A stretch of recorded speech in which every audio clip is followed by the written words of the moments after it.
Bonjour à toutes et à tous. Nous sommes ravis de vous retrouver dans notre leçon 2, dans laquelle nous allons vous présenter les fonctions de l'intonation. Ce travail a été conçu par Tâm Thu, Hải Đường, Quỳnh Nga et Phương Nga du Vietnam et nous sommes toutes professeurs de français langue étrangère. Voici les prérequis qui vous permettent de poursuivre cette leçon avec succès. Vous êtes censé avoir acquis des connaissances sur le système des voyelles, des consonnes, des semi-consonnes en français, les principes d'entraînement et de liaison et les groupes rythmiques en français. Voici les objectifs de la leçon.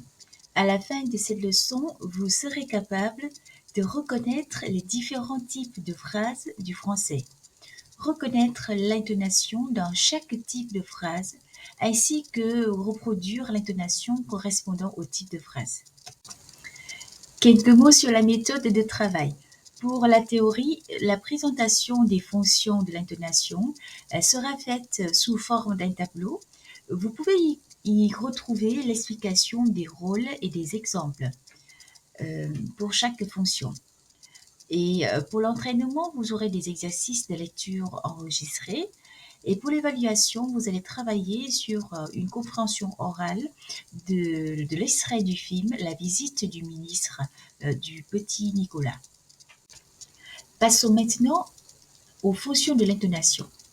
Avec la première, la fonction syntaxique.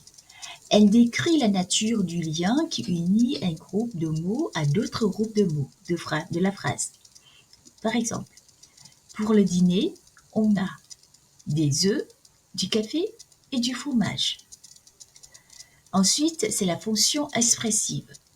Ça nous permet de reconnaître les divers sentiments.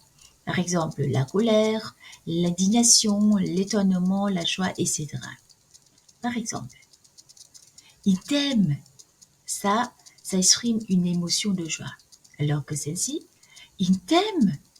Ça exprime une émotion de surprise. Je continue avec la troisième fonction de l'intonation. Il s'agit de la fonction distinctive.